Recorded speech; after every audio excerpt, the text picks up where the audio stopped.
It's time for my virtual Jericho.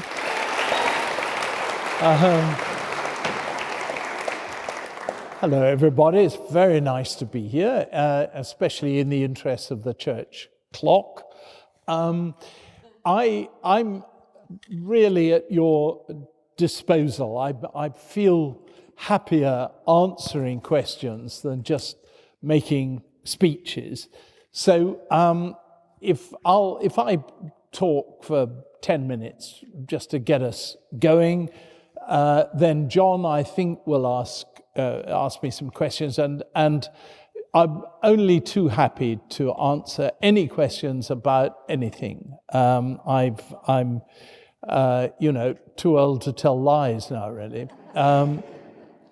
So, about 5 years ago, what would that make it? About 2016, 2017, I think you could still make a case out very well for the notion that the world was a better place, a much better place than it had been. For instance, when I started working for the BBC, which was 1966, I counted up, and inexcusably I forgot to check it out before I came here, but there was something like 18 proper democracies in the world, and everything else was a mixture of either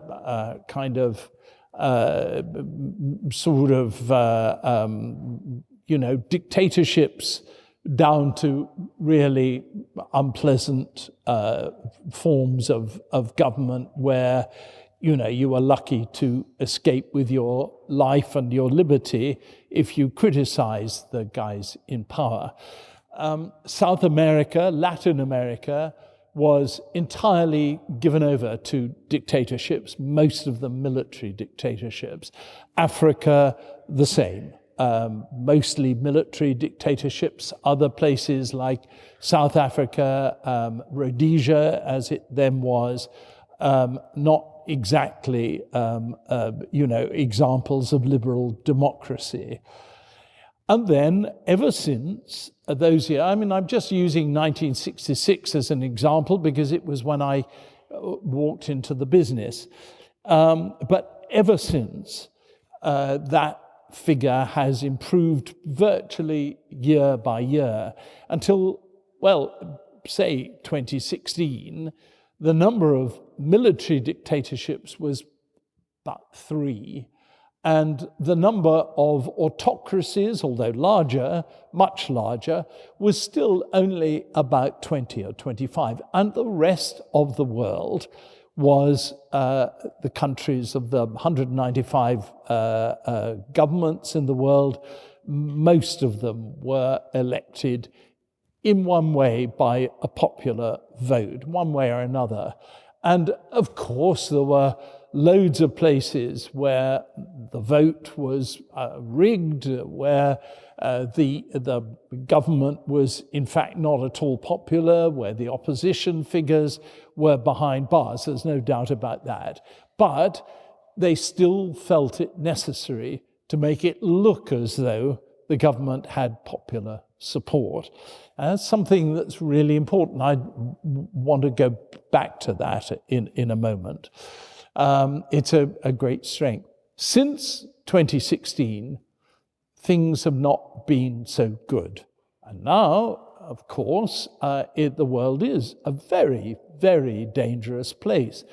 If Vladimir Putin starts to look as though he's been badly defeated in Ukraine, and if he starts to think that people in Russia will interpret what's happened to him as being a defeat, then who knows what might happen. Russian military orthodoxy says, unlike Western military orthodoxy, says that actually you can, if you get into a hole, you can use tactical nuclear weapons. That's to say, small yield and small direction nuclear bombs, which might affect a city, might destroy a city, but wouldn't necessarily have effects too far beyond that one city. Well, this is, of course, something that hasn't happened in the world since 1945.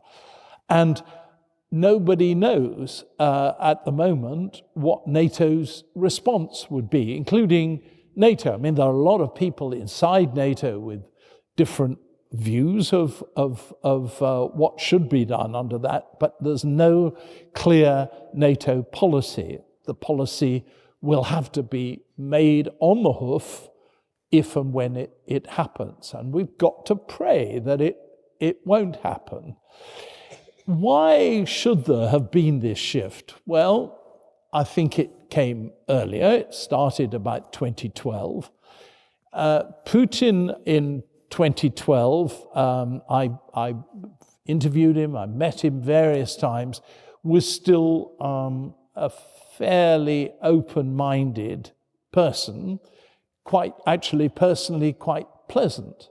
And what's happened to him now, something has definitely happened. I mean, whether it's illness, whether it's the situation in Russia, which forces him, or he feels forced to behave as he has done. I mean, we can't know that really from the outside. We'll find out one day, but we won't know it at the moment. But that is what's happened. Putin has changed, but somebody else has changed too. Somebody else has come into power and is allowing his influence to affect the whole way in which the world is starting to be run. Xi Jinping was brought in as the what now looks like the supreme leader of China, but when he actually arrived in power in 2012, just simply looked like the first among equals.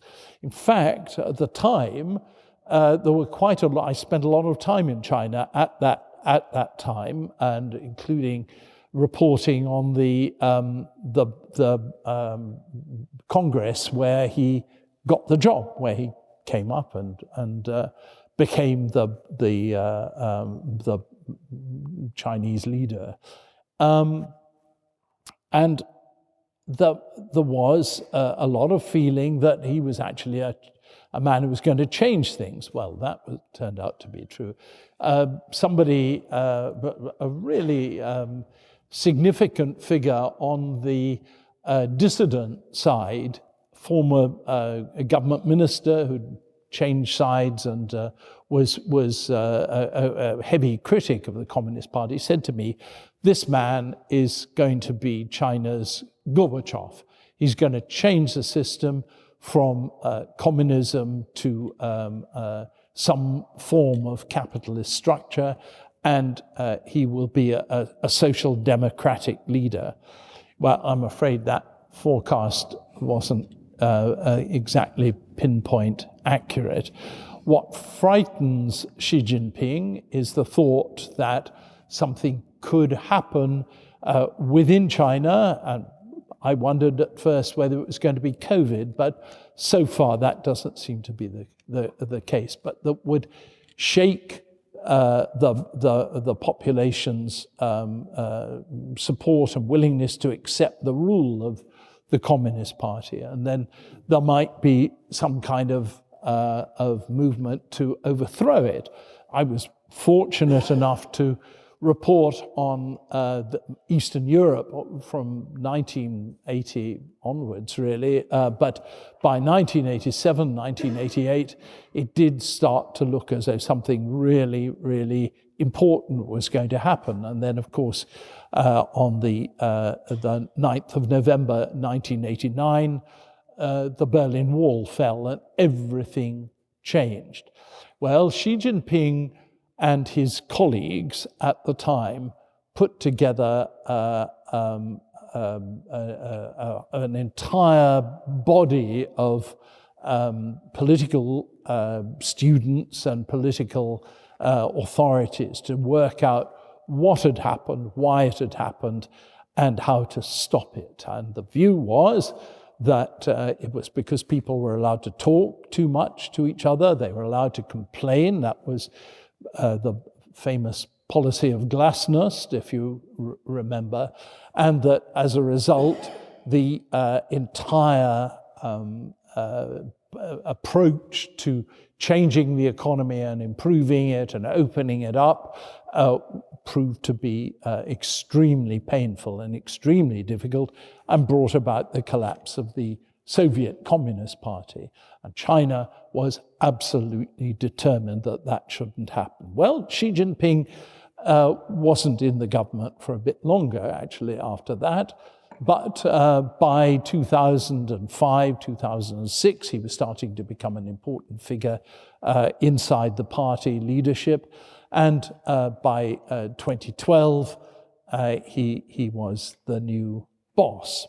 And he's celebrating that, you could say, by making sure that he's going to be the party boss for life. Until he came along, the rule was 2 terms, and then you back out and retire. And he decided to change that. So we're talking about a world which is very, very different from how it was just a matter of a few years ago. China, which can see how strong and powerful and wealthy it is, and looking right round the world, you can see how it's using its wealth to buy up governments from, from South Africa right across to the Far East.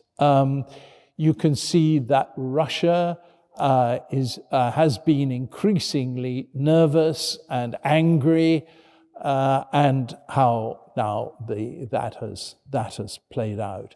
And we don't know where we're going. We never do, of course, but at least there have been times when we can be more confident than we were. Now, instead of the slow progress from autocracy to democracy, we're starting to see things going in the other direction. Starting to see countries like Turkey, like Brazil, just changing course and becoming more and more aggressive and noisy and effective in many ways, more than they were when they were democracies and fighting out their political battles in their parliaments. So not a very happy scene. I feel still optimistic about the way that things are going. I mean, who would have thought? When Zelensky's foreign minister in Ukraine went to see the German ambassador to see what Germany was going to do to help them in the event of a Russian invasion, the German ambassador said, "Look, we're getting out. They're going to be here within 5 days." And there was a lot of feeling, and I can remember this talking to the British Foreign Office, for instance. What can you do? The Russian army is the second biggest in the world, is the best in the world, in many ways the most aggressive army. Of course they're going to win. Well, we saw what happened to that. They couldn't even capture Kiev, even though it was it's only a matter of 40 miles from the border. That wasn't in their grasp, and they've had to do this extraordinary thing, which military historians will be looking at for decades, if not longer, to come, of moving the entire thrust of their attack from the capital in the center of Ukraine right round to the east, where they're more capable of being successful. And even now, they're not that successful. So that's one reason, really, for optimism in many ways, that the second biggest and supposedly most aggressive army in the world actually turned out to be pretty feeble. And we've all seen examples of that and of the feebleness of the way in which they operate. So that's one really important thing. And I was asked I do a thing every day on BBC World, which is, the BBC's international television news service, with unthinkable large audiences. I mean, you don't want to think about it because you'd never be able to get a word out, And somebody there asked me about what would happen in Russia. And I said, and I feel this very strongly, that at some stage, it's all going to come back and hit Putin. He's not, I think, going to just live his life out like Stalin did, for instance, and die in his bed. I'm pretty confident of that. I mean, who knows? You can't be certain. But it's a different world from Stalin's world, and I don't think Putin is going to last the course. What will happen then? Supposing that somebody comes to Putin, either a military guy or another politician, and says, "Look, I'm sorry, Vladimir, but it's over. And you can go and sit in your dacha, one of your many dachas, and just be quiet. And we're taking over the work of the government." I think that must be quite a possibility. Not immediately, but in a matter of years, no doubt. What does a government that's taken over under difficult circumstances, with the enmity of the West still reverberating around the economy and in diplomatic terms, what do? Well, actually, you do what the new president of Serbia did in 2000 after Milosevic's government collapsed. You say, well, in order to reset the relationship with the outside world, with the West in particular, you say, well, actually, do you want to put this bloke on trial at The Hague? And the West says, yes, we would like to very much. And at that stage, if that happens in Russia, at that stage, Vladimir Putin will appear at The Hague. Or perhaps he won't make it all the way, who knows? And there's never been a set of war crimes and human rights violations which has been so thoroughly, so well documented as what's been happening.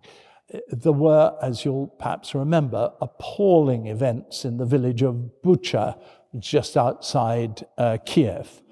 Unthinkable things which are, it's best not even to think about.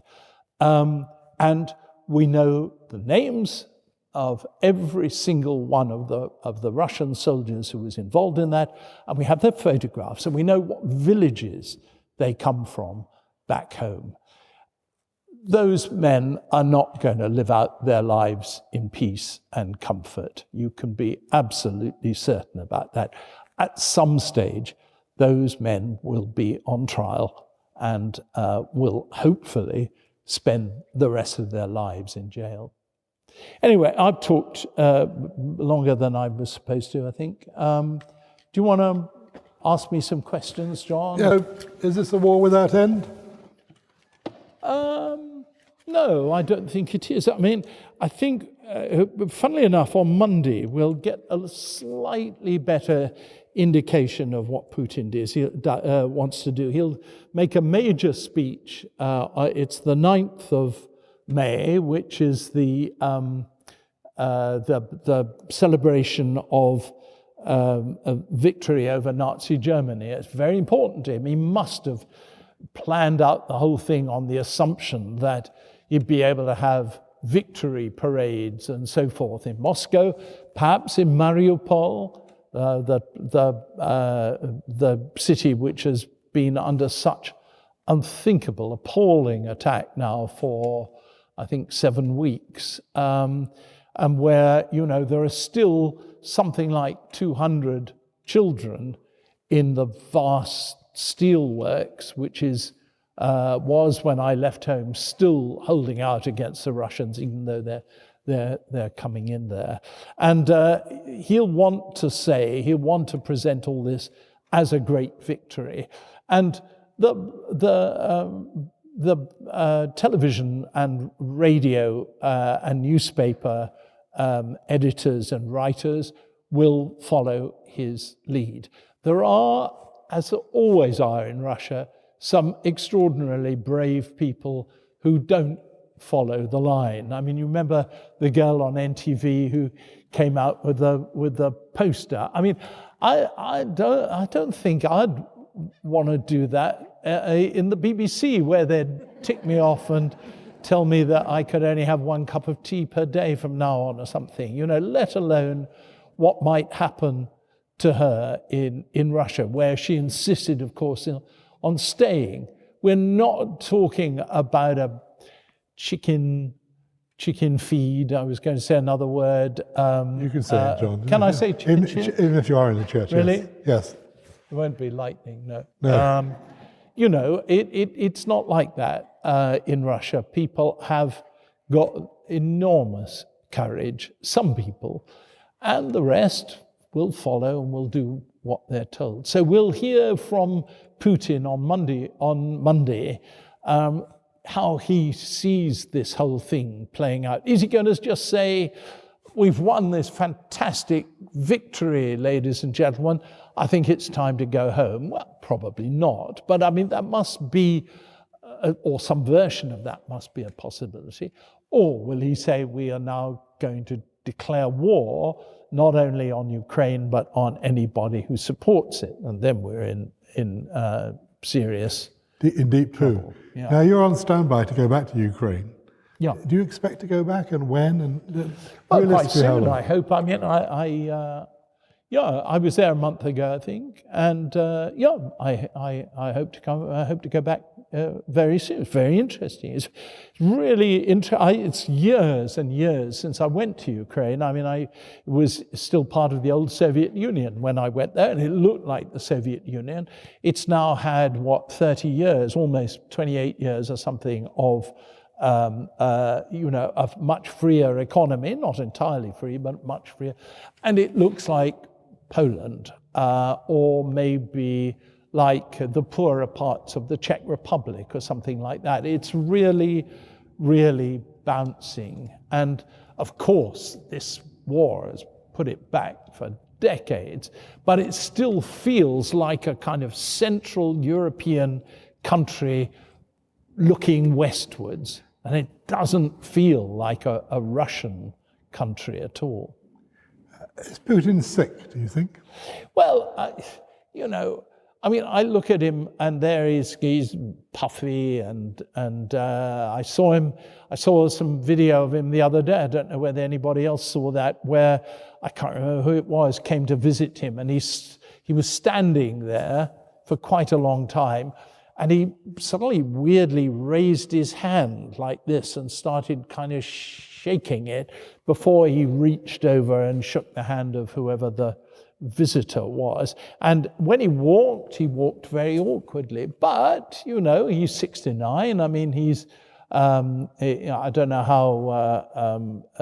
how good a life he leads in terms of exercise and food and so on.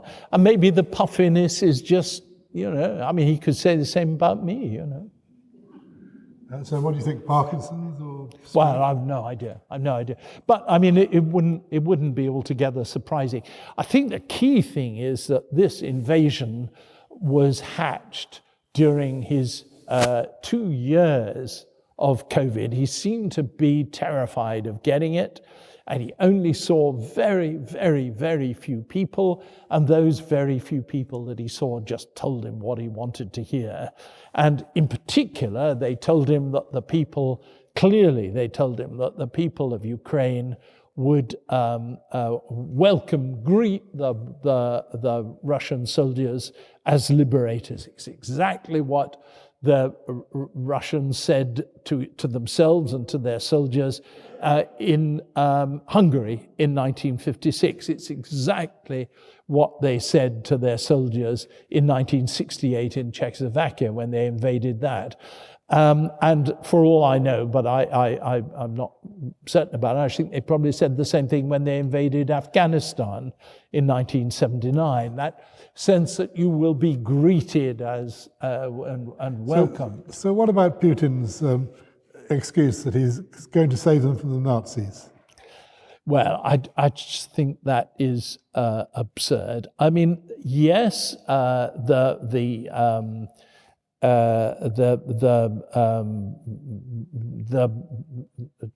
battalion which they talk about, which everybody talks about as being a Nazi battalion, certainly was a neo-Nazi group, but it's been integrated into the Ukrainian army, and has been given its top command is all new and comes from outside the brigade.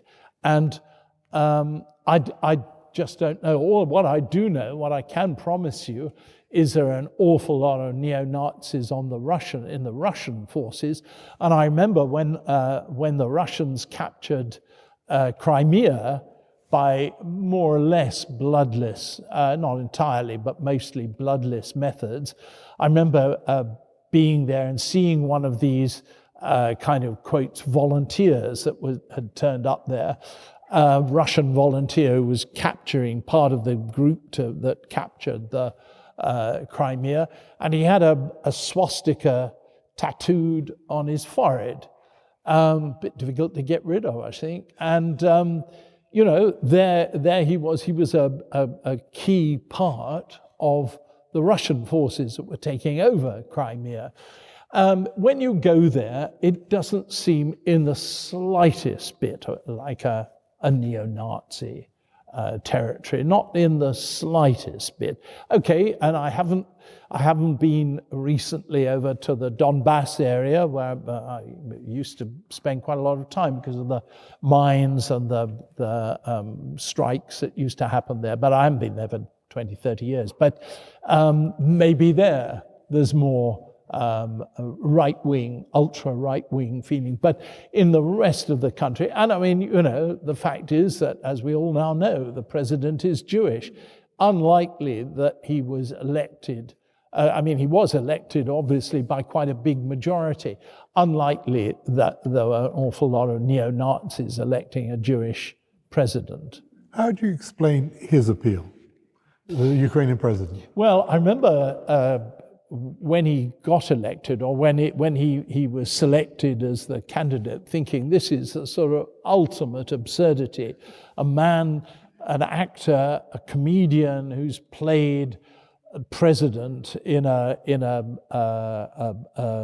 series on television gets elected president. I mean, really, what do you expect? But he just knew what to do. I mean, it does in some ways help to be an actor. That's what Ronald Reagan found. I mean, he wasn't presidential material, but he knew how to look as though he was presidential material. And I think exactly the same is true of Zelensky. I think he knows what he ought to do in order to look like a real leader in wartime, and he's done it superbly. Now, when this awful stuff comes to an end, all hell will break out in Ukraine, because there'll be 5, 6 different groups all saying that Zelensky did the wrong deal with the Russians. If he doesn't demand everything back, and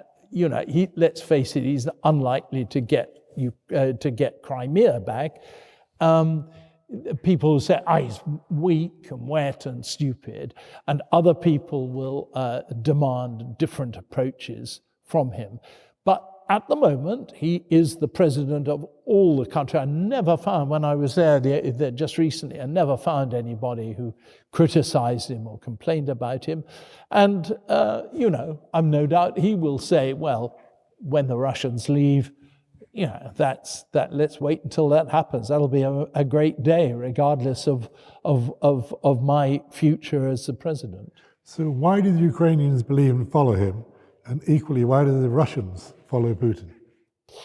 Well, I think if your country is invaded, you do tend to support whoever's in charge of it. And people who probably wouldn't support him terribly much in normal circumstances will feel he's our president and we must back him.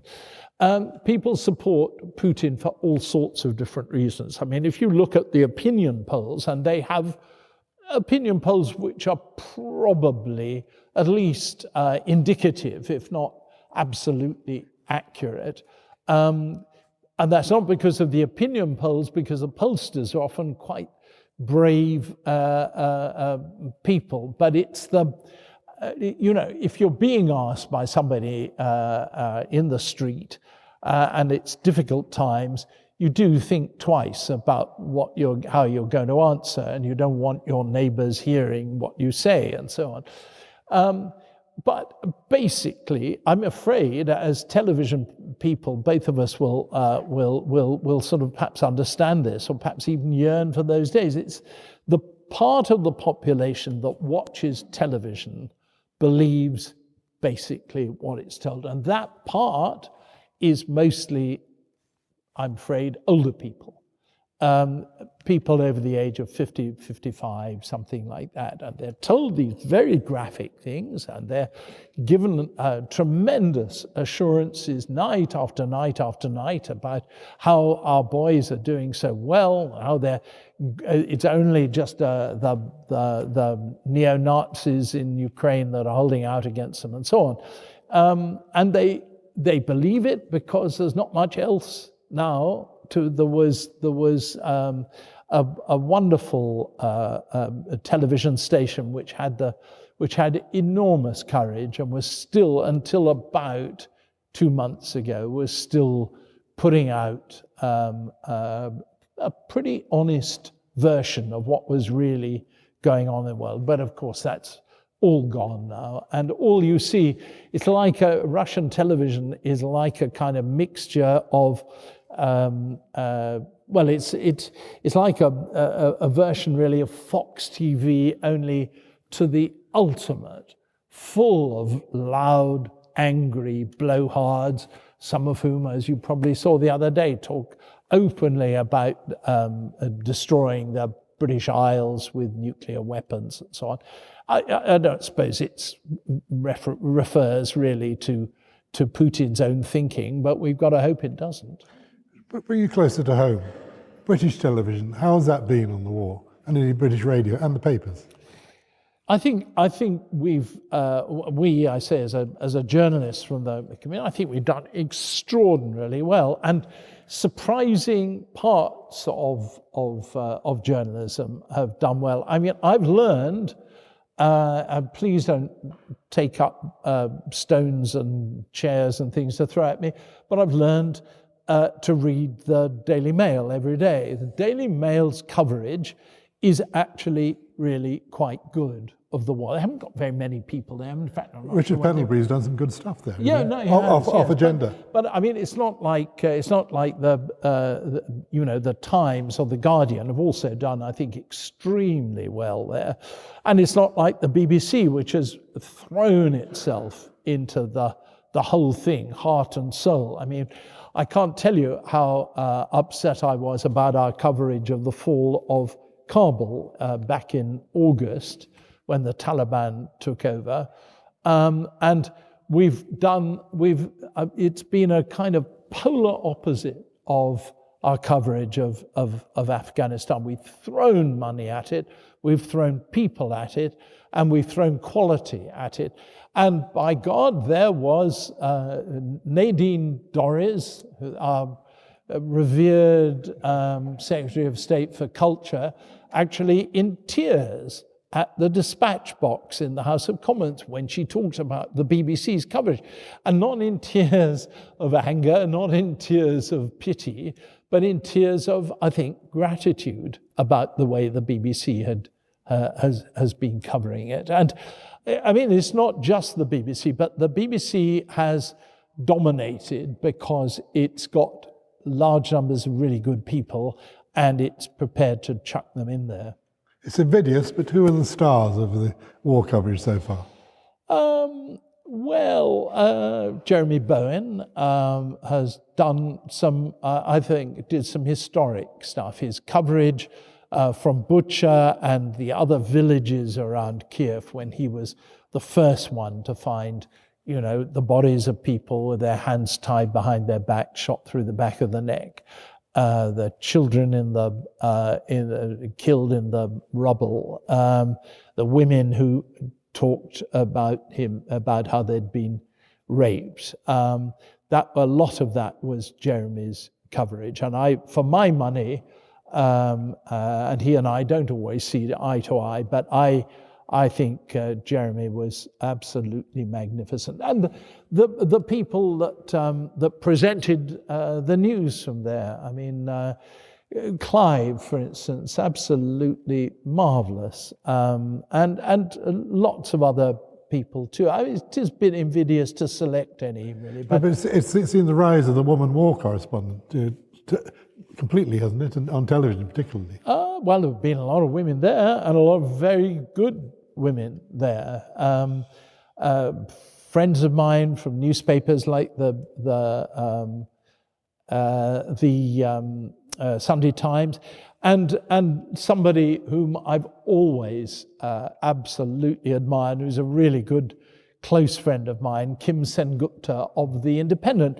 Nowadays, people don't kind of read The Independent much, and some of it is crap, and some of it is kind of just... And it's all online anyway, is it? And it's all online. But Kim Sengupta is one of those old-fashioned correspondents that just goes and sees things for himself, regardless of the danger. And it's people like that I think have been the absolute stars. Away from the BBC, promoting people's careers, what about the other broadcast channels? Who have you looked at and said, gosh, that was good? Well, ITN has been excellent. I think Sky has been good. I'm afraid I think Channel 4 News, which is one of my favourite programmes, has suffered horribly badly from lack of money and hasn't been able to cover it in the way that I'm sure they want to. But it'll be very difficult at when all the awards are dished out and all the lovies are gathered, to know who will deserve it the most. Now, talk about the BBC. Is it in a good place? Is it in peril? Is it in jeopardy? It's in real jeopardy. And when you have the Secretary of State announcing that she is going to change the way it's funded, without apparently realizing that she needs to consult anybody, that it's not her decision. The BBC isn't in a good place then. But who knows whether she'll still be the Secretary of State for anything by the time the real hard negotiations for the BBC's future come up, which will be towards the end of 2024, 2025 and 2026. Those are going to be the absolute key years. And we might have a different government altogether, and we almost certainly will have a different Prime Minister. So if you were DG or chairman, what would you do to secure the future of the BBC? I'd do exactly what we're doing now. I would show people how much they get from the BBC and from the way that it reports and its programming. I would try my best to get some really, really good programming and to shove the money into that. I mean, I know that is what Tim Davies is doing. And in my own small way, I came up with the idea of a program which would show the depth, the extraordinary depth of BBC reporting, BBC news coverage around the world, things that people in this country have absolutely no notion of, and which indeed I myself didn't have very much clarity about, but I just thought it really irritates the bejesus out of me when you see people talking about, news organizations like the BBC and Sky. Sky, I like Sky a lot, and it's very energetic, but it's tiny, and it's got a small audience, and it's unknown in many parts of the world, except those parts where it broadcasts to. And the BBC is entirely different. I mean, it's got this elephantine system with huge numbers of really high quality people. And I ought to tell you how this happened. I was walking, I've had a bad time for the last, 5 or 6 years. It's a pattern, I don't know whether you agree with this, it's a pattern with the BBC where they don't really know what to do with you after you get to be a certain age. And like everything that's run by kind of arts graduates, it's done with the greatest brutality, cruelty, and insensitivity. And I've seen this happen again and again to friends of mine, Charles Wheeler, for instance, David Dimbleby, John Humphreys, Jeremy Paxman. They don't know what to do with them, so they kind of all withdraw. It's a bit like that scene in the film of Richard III, where they all move down the table away from some poor bloke who's just about to have his head chopped off. And it's been happening to me. You can see that nobody's coming around you anymore. Nobody asks you to do things, but you don't know why. When you go and see the boss, he says, no, absolutely, no, wonderful work. No, where were you recently? Yeah, no, wonderful.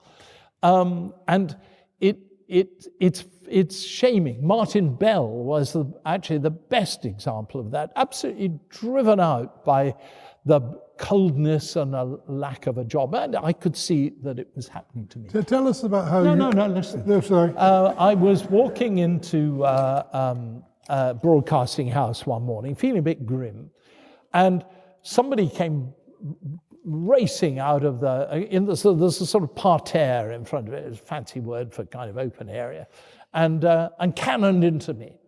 And I was just about to say the kind of things you do, or well, at least I do when somebody does that, when I realized it was the new Director General, just arrived. And I couldn't remember his name. And he said, oh, hello, I'm terribly sorry. He said, I've got to get a cup of coffee for my PA and she doesn't like waiting. And I thought, well, that's not a bad start, And he said, yeah, I've been meaning to, he probably couldn't remember my name either, but I've been meaning to, invite you in for a chat. So we fixed up a day, a week later or something. And the night before, I couldn't sleep. And I thought, I'm going to tell him, bastard, you're running such a fucking evil, nasty, vicious thing. Look what's happened to me. I've served the BBC man and boy for 400 years, whatever it is, and now you're treating me. And then at about 3 o'clock in the morning, I thought, oh, wait a moment, no, this is like the moment when Aladdin rubs the lamp and an enormous, great genie the size of this church pops out and says, what can I do for you, master? And you do not say at that point, I'd like another cup of tea. That would be a rather a waste. Instead, you say, I'd like to be, president of China or something. And so I thought, what can I ask him? And I thought, a program. And what sort of program? I thought a program that would reflect the extraordinary variety and depth of understanding and knowledge of the BBC. And so I said to him, I'd like to do this program, and he bought it and he sold it to other people. As you know, BBC Two, all the BBC controllers think that news is just a waste of time, but he, I think he drummed his fingers on the table and they said, "Oh yes, DG, what a wonderful idea." And okay, it goes out terribly late. It goes out at 11:15 on a Wednesday night, but it's available, of course, on iPlayer, and it's now getting really, really large audiences worldwide. And all I do is I just talk to BBC experts about what the hell is going on. And you would be amazed, I certainly was, at the extraordinary depth of understanding and knowledge that these people have. Now, tell us about how you avoided the bullet before that. Mm-hmm. What did you, when James Harding called you in, what did you do? Well, let's just finish this. I'm going to do what he said. He follows me, you see. How did you avoid the bullet? Well, I just didn't turn up. It's amazing to me, but I don't suppose anybody here will need to know this, but there's a sort of expectation, at least, and maybe it's a legal requirement, I don't know, that you should actually have somebody into a meeting and see them face to face and say, "Sorry, there's a door, you're out." And at first, when I was first called in to one of these meetings, I couldn't go because I was traveling somewhere, and I rang them up. And because the head of news was a genuinely busy person, it was another 2 months or something before I could see him. Another 2 months where I kept on working and earning. And then, by chance, I just said, "Look, I'm sorry, I can't make it tomorrow." Another 2 months. And then another. And then finally, a friend of mine, my producer, as it happened, rang me up one morning and said, "Look at page 5 of the Times," and put the phone down. And I did, and it said this man wanted to, whatever it was, spend more time with his family or something, poor family. And and that was it. So by hanging on, I just managed to avoid the whole thing. Your questions, please. Short, sharp, and a question. So I was really struck at the start of you speaking tonight, John, that you didn't mention America, the US. So I'm really interested in your reflections. So first, if Donald Trump was still the president, how would the world look today in terms of what's happening in Ukraine? And then sort of moving out of that idea, where do you see the US going in such a polarised situation it seems to be? Well, I think the US has had something of a kind of unexpected injection of life and blood. I mean, Joe Biden is about my age and he hasn't been terribly effective, but merely being the president of the United States at a time like this he's looked really good. God knows what would have happened if Donald Trump had been still president. Maybe he wouldn't. A war it both covers you as a leader, it protects you as a leader, but it also kind of shines you up and it makes you look much better than you actually are. As with Boris. Yeah, I'm not sure I agree, really. Yeah, no, of course, he's done, I mean, he's been quite effective in some ways. And you don't even need to be terribly effective. It's just the position that presents itself to you as being, the leader of a war, a country at more or less at war. I mean, it's a proxy war because, let's face it, we're fighting a proxy war with the Russians. But obviously, I mean, the evidence is absolutely clear that Putin wanted Donald Trump to be president, and that he helped him not only in 2016 but also in 2020, and the evidence is still coming out about that. But maybe it would have had that effect on him as well, and it has had the effect of making America look tougher, smarter, more energetic than perhaps it would have been otherwise. So my hands are up in the middle, which I saw before. What do you think the West's chances of getting their heavy munitions to the front line are? Well, I mean, it's been happening. It's been happening for some time. The curious thing was why the Russians didn't stop it, why they didn't bomb the railway lines, for instance. Most of these things go by rail. Ukraine is a very large country. I think it's the largest country in Europe, if you don't include the Russian Federation. To go from Lviv in the west right across to the Donbass, for instance, it takes a huge amount of time. And for a time, the Russians left those kind of things alone. God knows why. Now they've started bombing stations. They bombed 6 in western Ukraine just 2 days ago. And they're starting to bomb railway lines. It's not very easy to bomb railway lines, not always easy anyway. So they are starting now, and of course they're making threats about what they might do. But Ukraine has got such long borders with so many countries which sympathize and want to help it.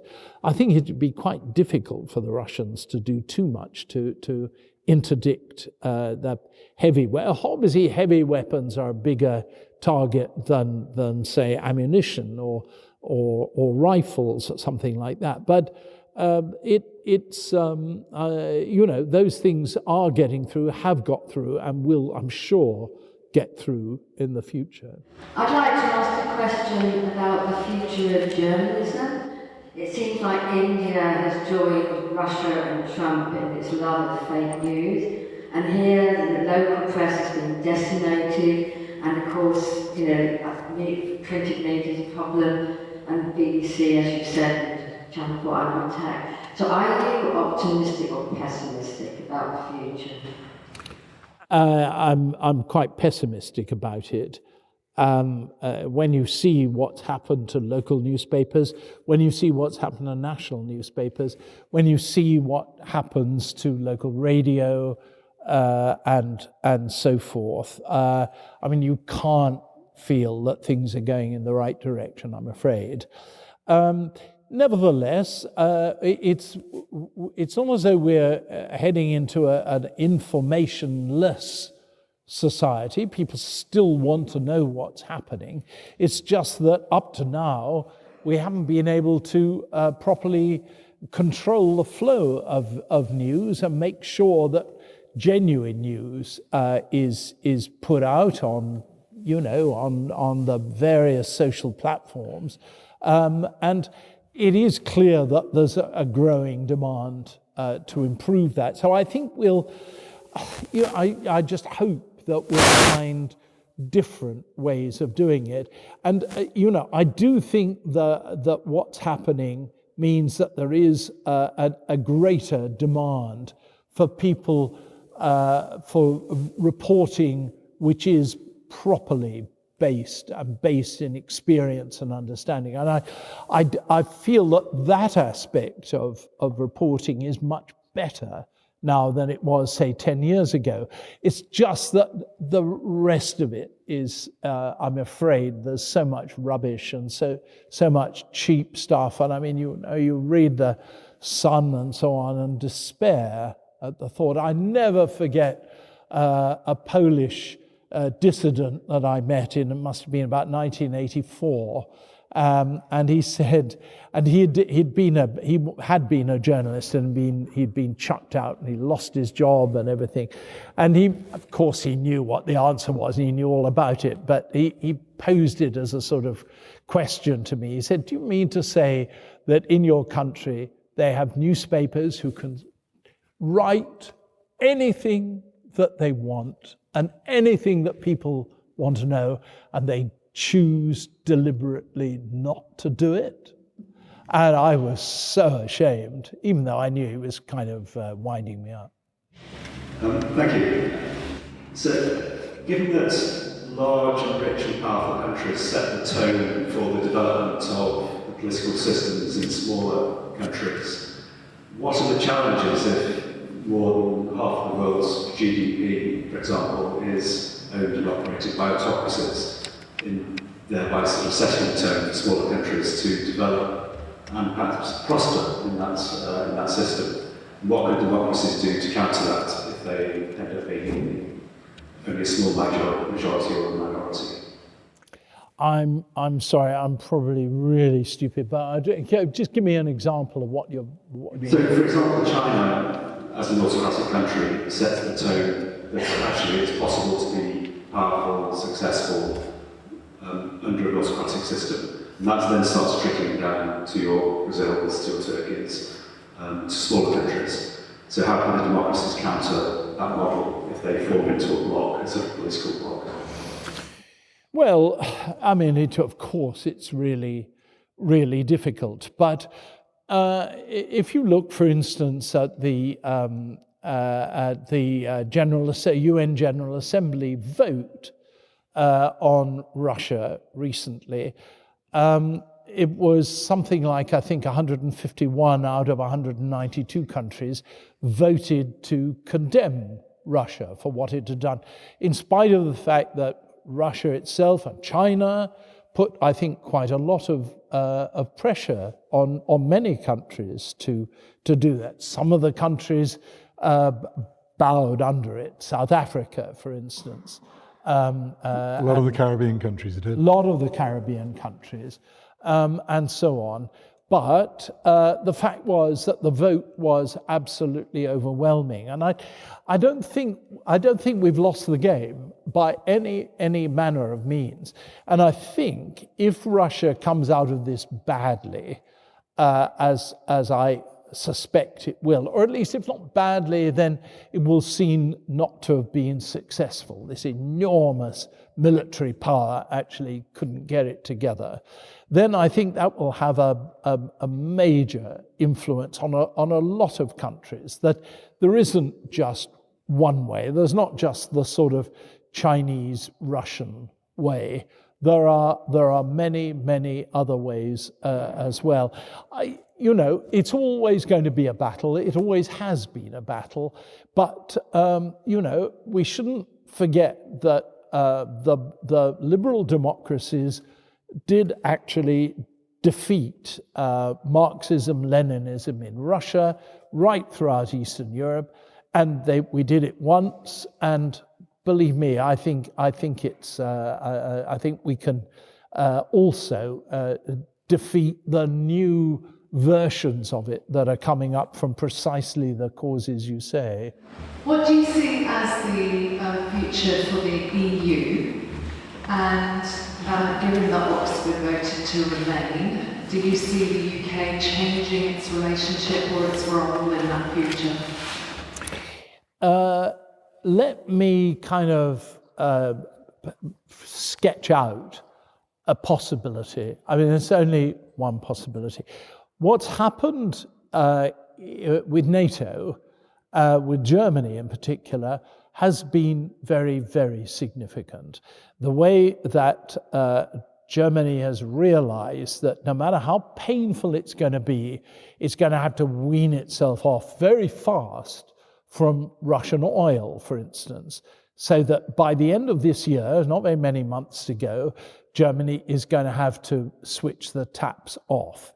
There will be countries that don't do that, but Germany is, after all, at the absolute heart and core of the EU.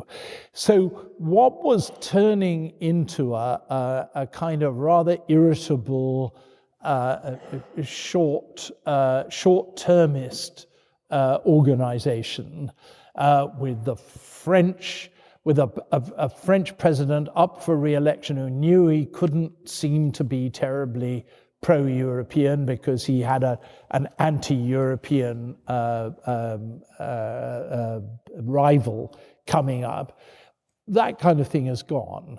Germany I've been really impressed by the way that Germany's treated the whole of this crisis, and it's come through.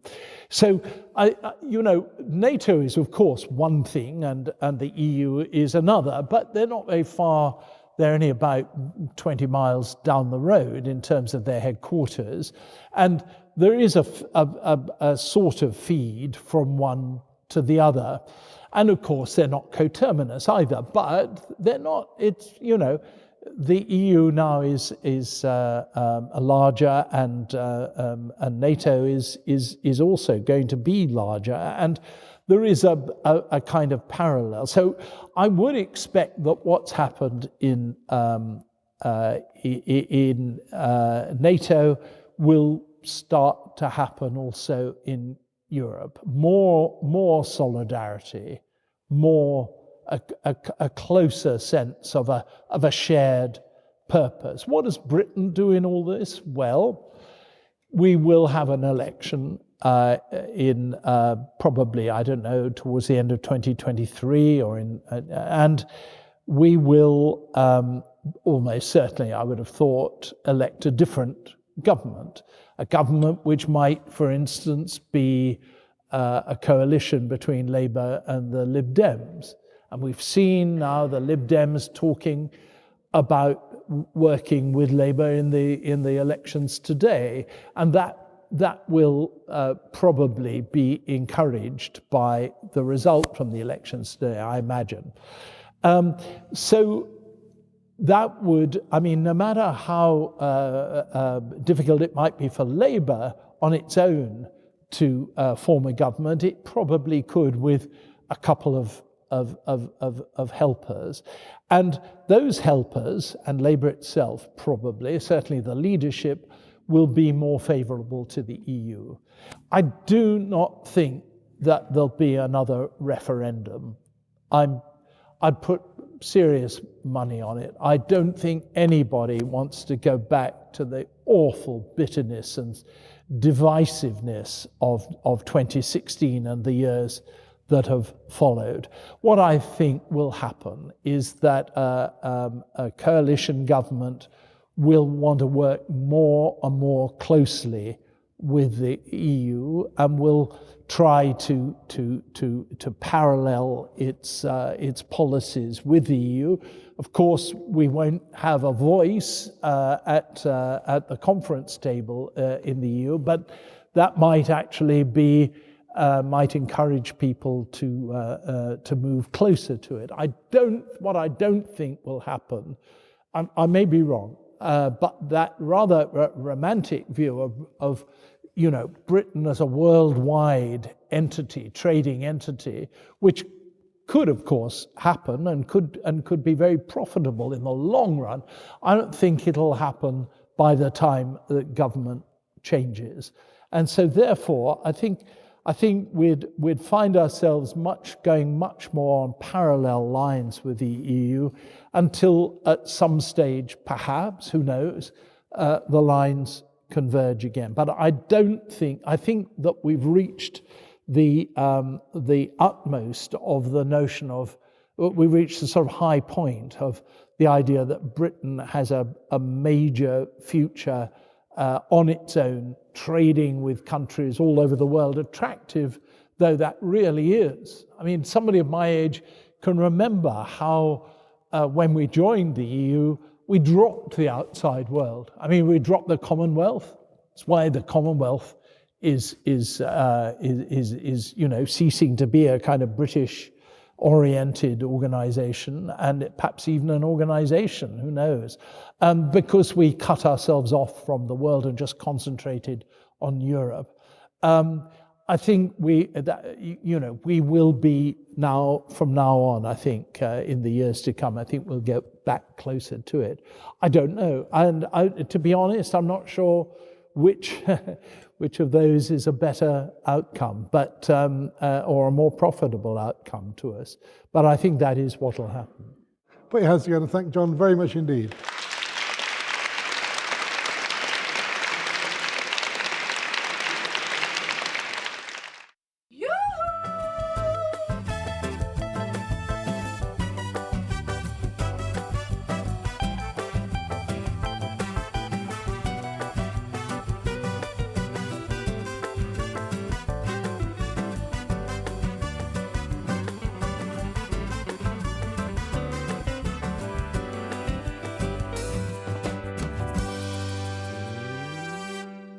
It's time for my virtual Jericho with John Mair.